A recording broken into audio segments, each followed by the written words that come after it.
কংগ্রেস নেতা অধীর রঞ্জন চৌধুরী এই মুহূর্তে আমাদের সঙ্গে টেলিফোনে রয়েছেন। অধীর বাবু, আপনি শুনলেন বিদেশ মন্ত্রীর বক্তব্য, যেখানে তিনি পরিষ্কার বলছেন যে আমরা আশা করছি অচিরেই বাংলাদেশের নতুন সরকারের সঙ্গে আমাদের পারস্পরিকভাবে লাভজনক এবং স্থিতিশীল সম্পর্ক হবে। আপনার বক্তব্য? দেখুন, প্রথম কথাটি যে বাংলাদেশ নিয়ে আজকের যে কেন্দ্রের সরকার, তারা প্রথম থেকে উদাসীন ছিলেন। তারা উদাসীন ছিলেন বলেই আজ পর্যন্ত তাদের মুখে কোনো কথা শোনা যায়নি। ভারতবর্ষের প্রধানমন্ত্রী তিনি কোনো মন্তব্য করতে চাননি এখন পর্যন্ত, লক্ষ্য করে দেখবেন।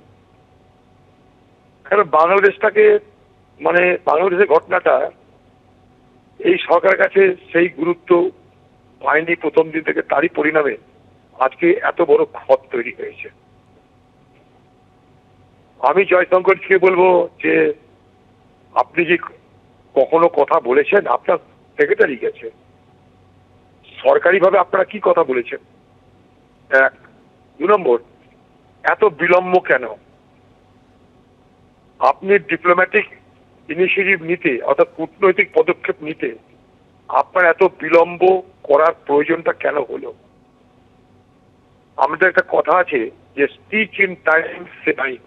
সময় মতন কাজ করলে অনেক কিছু কাজ অনেক আগে সমাধান করা যায়।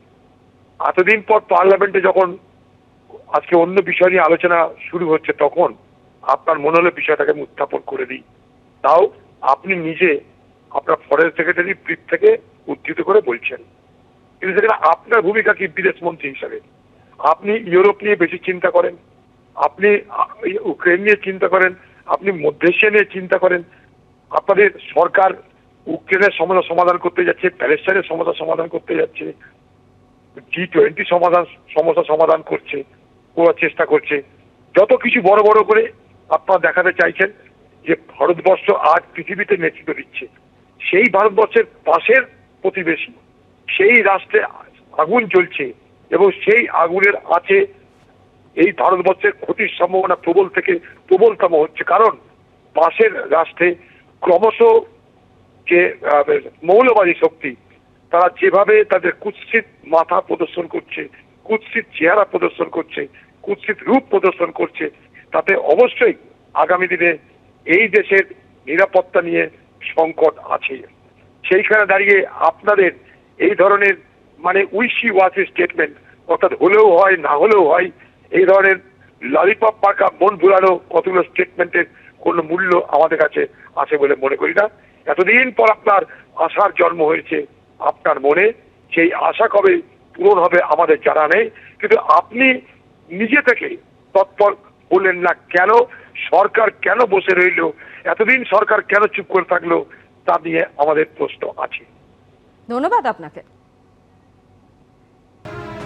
আমরা আশা করছি অচিরেই বাংলাদেশের নতুন সরকারের সঙ্গে আমাদের পারস্পরিক লাভজনক এবং স্থিতিশীল সম্পর্ক হবে। বাংলাদেশের সংখ্যালঘুদের পরিস্থিতি উদ্বেগজনক। আমাদের বিদেশ সচিব বৈঠকে সে বিষয়টি নিয়ে গুরুত্ব সহকারে আলোচনা করেছেন, সংসদে বললেন বিদেশমন্ত্রী S Jaishankar. Certainly it is our hope that with the new dispensation in Bangladesh, we will settle down to a mutually beneficial and stable relationship. With regard to the treatment of minorities in Bangladesh, it has been a source of concern. There have been multiple incidents of attacks on them. We have drawn our concern to their attention. Recently, Foreign Secretary visited Dhaka. This subject came up during his meeting, and it is our expectation that in its own interest, Bangladesh would take measures so that its minorities are safe.